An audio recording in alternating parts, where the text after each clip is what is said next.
Here I have XGODY X15, and today I'm going to show you how to change date and time settings on this device.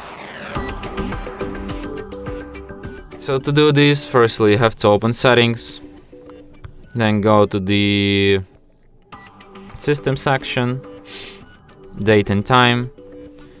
So in order to set up date and time manually, you have to firstly disable automatic date and time.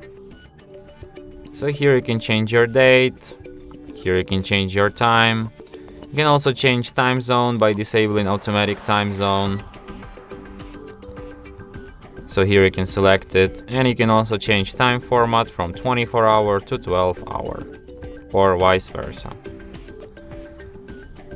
So yeah. And that's it. Thanks for watching. If you find this tutorial useful, don't forget to hit that like button and subscribe to our channel.